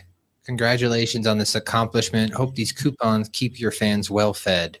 Oh, and keep your eyes peeled. We've got another little something coming your way. And then she said, thank you, McDonald's. This was before the show. Thank you. So what's that? I think that, like, I love that your mind's up here on some Trump shit. Don't get me fucking wrong. But I think this is just social media clout for fucking, this is the new way forward of like brand ambassadorship to fucking work each other back and forth for free shit. Which, by the way, if you could, if you're listening to the show right now, go ahead and jump on Twitter and just tweet out Oreo Cheetos. Let them know that you think Velvet Sky should be. Yeah, Oreo and Cheetos, even Patron. Fuck it. That's pretty much what the girl survives on. So go ahead and tweet that out. So after the DMD thing, by the way, apparently the fans, just in case anybody was wondering, they did get their Big Mac coupon on the way out of Daly's place. So they were able to get that. That's nice. So that's cool shit, man. That's good partnerships. Yeah. No, again, it's great. So backstage, you're leaving the show, you've been drinking beforehand, stoned, sitting there getting through all the bullshit, hungry as fuck, and they want the foot traffic. Boom, right after the show, you're going to get back everything there. No one's going to come through. I'd like one Big Mac, please. Here's my coupon. Like, you're going to get upsells. Britt damn sure isn't eating McDonald's. Yeah, that's what I was going to say. She's not eating that. I'd have been hot about it if someone gave me a McDonald's coupon. Right. That's a whole nother story entirely.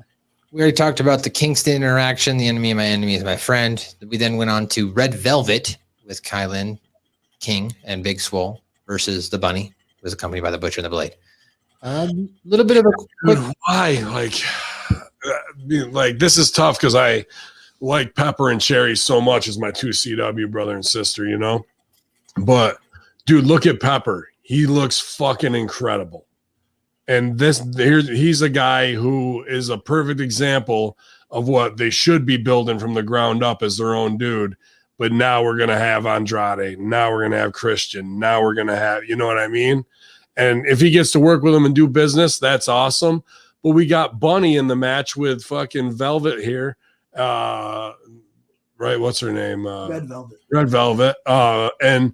And dude, Allie can work matches. There's no doubt about it. But usually she's like the gimmick part of the match and not like, let me go in and lead and go 50-50. That's not playing her strong suits. She looks like a Playboy bunny / dominatrix thing to fit the stuff. But then here we are doing dives and Red Velvet scorpions herself and almost paralyzes herself into the fucking barrier, bro. Like this is not protecting the girls. Like you can't have Serena and Rio doing it right and then have this type of stuff with girls who not only is this not the match they should be working, but it doesn't fit their gimmick to like shine them the right way. And then Pepper's sitting over here having to be the cheerleader and he could lead you to a 20-minute spectacular. And he looks like a fucking Adonis. I don't know how they get it wrong. Now, that being said, to hell with Butcher, the Blade, and the Bunny gimmick, bro. Like, they're awesome. The one guy is a made rock star, right? What's the name of his band? I can't. I'm not sure off the top of my head. The Butcher, like he's a fucking made. I can't remember now that I'm put on this before I die or something like that. Yeah, but they're fucking over in their hard rock genre, right? Every time I die. Every time. You don't need to fucking pump that guy up. He's made and he looks awesome. He looks like the Monopoly Man fucking a Nightmare Edition. And then Pepper and Cherry are hooked up with West Side Gun, Griselda, and they just opened that store, Buffalo Kids, in the Galleria Mall in Buffalo. They sold the whole fucking store out in 1 hour, bro. Like the line was bigger than the opening of the Apple store, than anything else. Why aren't we pushing them as the Buffalo Kids and getting fucking underground hip hop cred of West Side Gun and all these guys in the crossover, instead of keep trying to come out in butcher's clothing and shit like that. They got the chance to really be over as nationwide stars, models, sexy, cool husband and wife, big rock star guy with some underground hip hop cred backing them up. We're missing something huge here. Well, because unfortunately, Hamin, the damage has been done. We cried for about 16 weeks straight. Stop beating Butcher and Blade. You got something. Stop beating them. Yeah. They didn't. So there's no coming back from that. Imagine if they just would have made Heath Slater WWE champion at the end of his run. It's just, he'd been beaten like a drum. You can't. I think with the Acclaim being over as babies, and you bring in West Side Gun and get them over with the hip hop kids, I think there's, even though they're white kids representing rap culture, but it's Buffalo culture at the same time, I think that's where the only way they can get them back over. I agree with you on that other shit has got to go, because they didn't do anything to help them get it over. They need a complete repackaging. As far as the match itself, I noticed the Scorpion, and it was fucking scary. I was watching it alone, and it was a nice hot start, and then she goes to that. And here's the problem: we've seen Sasha and other people do that. So here's your coaching point for the day, kids out there listening, and I hope Red Velvet picks up on this as well. When you perform a dive, the ground rule should be, it generally should be somebody significantly larger than you. But if not, you have to know they at minimum are just as strong as you and have the capability of ensuring that you don't get hurt. With that tope or suicide dive, you need somebody to stand there with a strong base and feed you their chest. When you're diving through, your hands connect with their chest, pushing off so you land on your feet. What Red Velvet did, and what we've seen Sasha did many times, is they just flew in without getting that base to push off of. That's why she went downward. On a tope, you should not hit the ground with your opponent. You should always hit your feet. So people need to understand just the fundamentals of basing for that move. Velvet needs to say, just stand strong out there and take the shot. So that was my big qualm with it, because I don't want to see this girl getting hurt. She's finally learning the business. Two was the way finish. She popped right up to, though, was like that.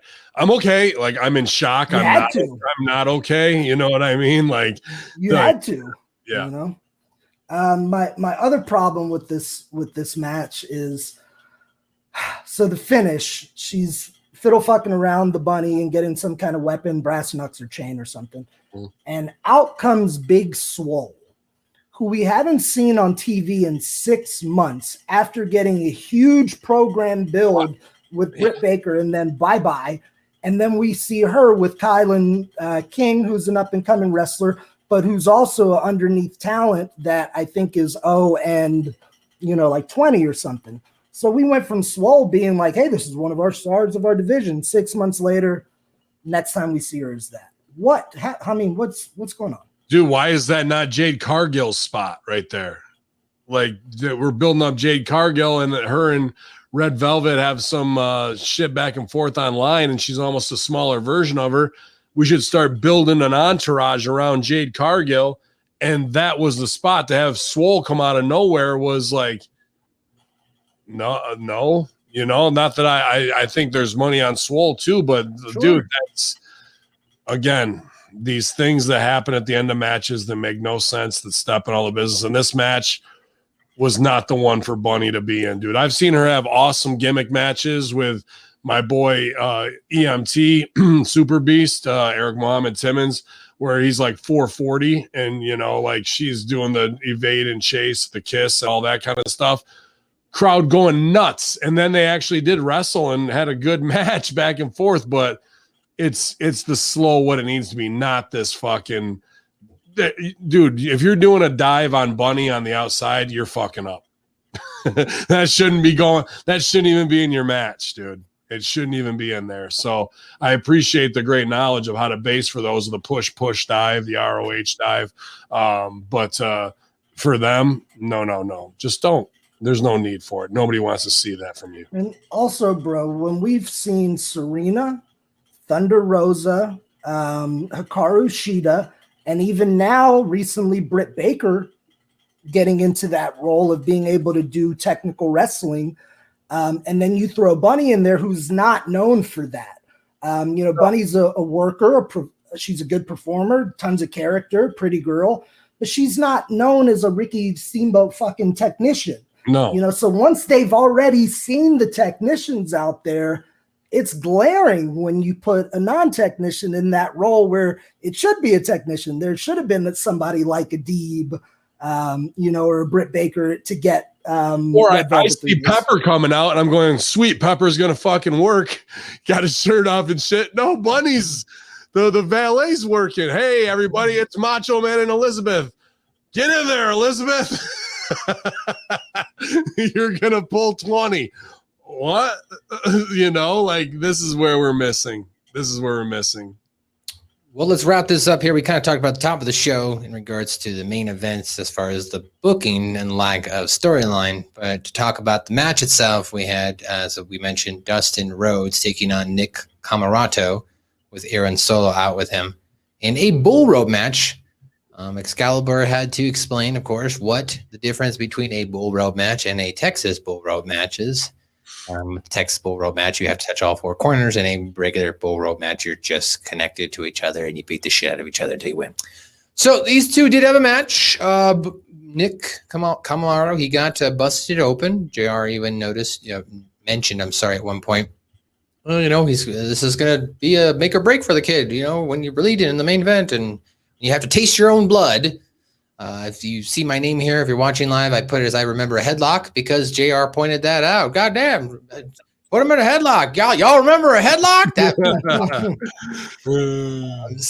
But ultimately here we had, shockingly, in my opinion, I didn't expect him to win, was Dustin. I thought they were going to give it to Nick because that probably could have continued the feud, but it looks like it's just a one-off that they built in 4 days that they didn't really. Apparently, we have the chat room that told us they announced it on the pay-per-view, but sorry, guys, that pay-per-view was 4 hours. I don't remember every detail from the pay-per-view. Maddie, what happened when QT finally fought Cody? He lost. And then, of course, they're not going to put Camarato over. But now he won, so. It's just isn't that backwards booking though? Isn't the heel supposed to be winning? He'll win until the babyface finally gets their comeuppance. Not when it's your dad's match. All right, that's fair. No, you make a good point, but they could have done it a different way if they wanted. I just feel like they value his dad's match anyway. Four corners one had everybody beat the fuck out of Dustin and have Camarato win that way. Right. You just needed we discussed it earlier. I'm no booker here. What do I know? You are definitely not, bro. Fuck, you ain't got shit on that. No, we just needed a build. We needed a few weeks of explaining why you should care about this match. And it's nothing against I love the visual of it. Camarato looks awesome. He reminds me of Hercules Hernandez or fucking Billy Jack Haynes. I got a brewski. Yeah. That visual of him and Dustin in the ring together with the rope and shit, that looked great. Unfortunately, the crowd didn't care because we didn't tell them what to care about. They like Dustin, but they don't have any reason to not like the other guy, and they don't quite know why they're having this fight with each other. So it didn't have any heat to it. And it, kind of suffered. And I was a little sad by that because, it was a good opportunity for Nick. I love watching Dustin. It was sad that they didn't play it out so they could get, as Hamin likes to say, max value out of both of these guys and push Camarato further. Because there's plenty on him for sure. I mean, it is a shame getting to face Dustin, especially in a gimmick match, but to not build it and leave 2-3 weeks of creative on the table to get to the payoff, it hurts my head, bro. It really does. I don't understand it. Well, Dustin wins, guys, and that is, your full recap here of Light the Fuse, AEW Dynamite. So if you want to tell your friends, tell your family, tell your mother, tell your brother, go to patreon.com/Hamin Media Group, and you can download the podcast. That's right. And you can take it with you. Oh, you want the other one? What's the Roadcaster Pro. Ding dong. Hello? He likes that one. He likes that one better. But he hates us. Japanese. I do hate that one. So, guys, you can check me out at Twitter, Instagram. Just type in Matthew_Schaffer. Follow me there. You can also check out my podcast. It's called The South Park Review. It's on all podcast outlets. Coming soon to some form of the Realm Network. I don't know where it's going to be, but it'll be there too. And you can also check us out on YouTube. You like to see our pretty stupid faces, and you can watch my co-host Ian get baked off of his ass, which is also my sponsor, thebigboysclub.com. You can visit thebigboysclub.com, use my code SuckMyBallsPod, and you'll save 15% off your order. Big Boys, not just brand, it's a lifestyle. You go to Russo Bro, get your coffee, get a 5-pound bag of coffee at thebrosters.com. Use the code BRO, 5LB. You'll save yourself 10% off that order. ZordosOliveOil.com for the finest Greek artisan olive oil, and as well as ProWrestlingTees.com for, of course, the Mayor Sexy himself here, Superstar Silvio, Ben Hamin, SEG Shirts, Big Sal, Stevie Richards, DW Stevie. Want to be a podcaster? There's no better piece of equipment than the Roadcaster Pro. Roadcaster. Absolutely, we have so much fun. Oh, fuck yeah. Oh yeah. Whatever happened to the Conspiracy Horseman? It was all a dream. It never happened. So Mandela.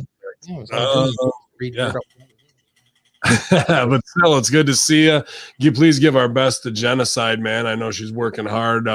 Had me up off my ass the other day when she did an accountability post. I go, God damn it. And up I went and got another 120 reps in. So thank her for me, pal. What do you got going on at Side Dojo, dude? Any hot prospects? I see looks like our boy Troop is going back to the West. Some breaking news here. Roadcaster has updated their firmware. There is now a third bank for your effects. Sorry, Nice. I just wanted to put that over. I looked down and there's a third bank now. So you can add up to 24 effects on your board at any given time. You only had 2 banks? I have 4 banks on mine.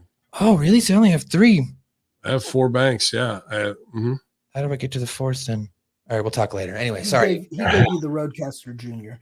So yes, I mean, I'll pass that along to Jenna. Pretty soon, Roadcaster is going to be adding a sperm bank option as well. Oh, but nice. boys, do you know what today is? Any idea? Yesterday was National Donut Day for Dippin' Donuts. Today is NWA pay-per-view day. Oh, power. Anything can fucking happen tonight on pay-per-view, television tapings this week, and fans are being admitted. Whoa, fucking bonkers. Yeah. So yeah, Jenna's a little tied up right now, but I will pass that along to her when she gets back from Atlanta. Nice. Yeah, shit's popping off at Side Dojo. We got some beasts, man. Troop is coming along and is going to turn some fucking heads.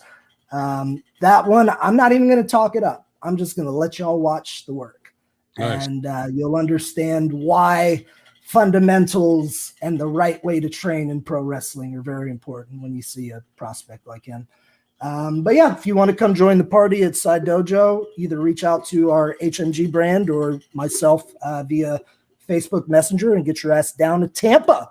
I got 2 people coming in for a week that live out of state just to get in some training time. So I understand people live everywhere. If you can't commit to moving out to Florida, but you want to get tuned up, hit me up and we'll work something out where you can train with myself and maybe even Seidel if he is not at AEW, and just get some quality training in for a week or 2.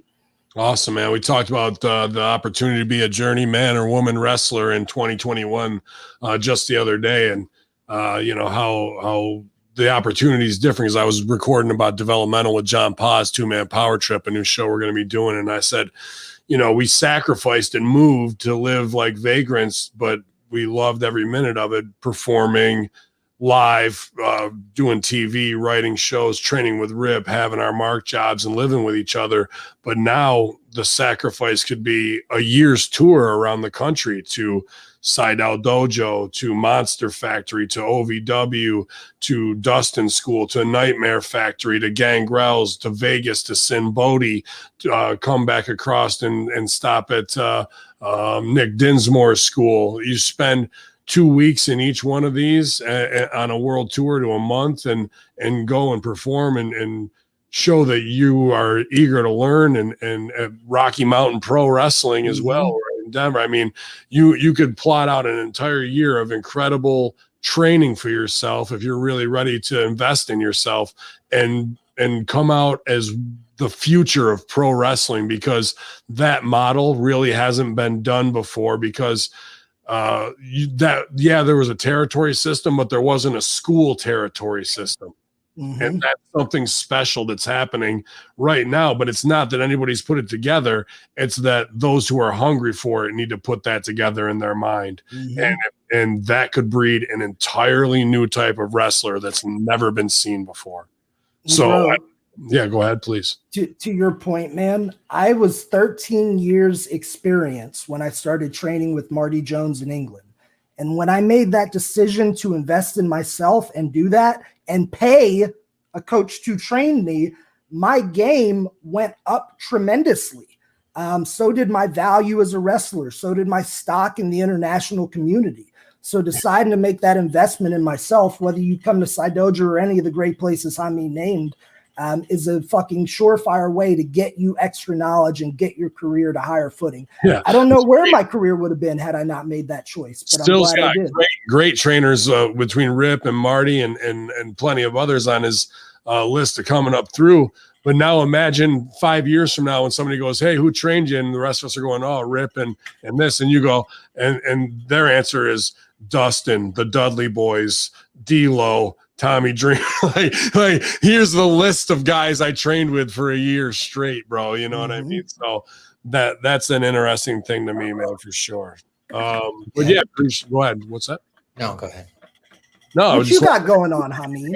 Yeah, man. I'm going to be in the River of Tom's River, New Jersey, June 19th. Infidels at day after destruction, or whatever it is, Dad. And I'm going to slap all the dads for Father's Day. And you never know, whoever's in my path, moron Rick Recon, easy to beat the shit out of him again. But Blaze Haram and I are victorious after the Iraqi prison match, so we're calling the shots now. Send me that one, by the way. I've been dying to see that. Patreon.com/RussoTWC. That's how I like them, pal. Yeah. Get on out of here. That's right. We're out of here. I like it, pal. Thanks for giving up your Saturday afternoon for superstar Chris Silvio, for MSG, and oh my, that's right, it's me. It's Vince, pal. We're saying sayonara from Light the Fuse. Yeah. Japanese. All right.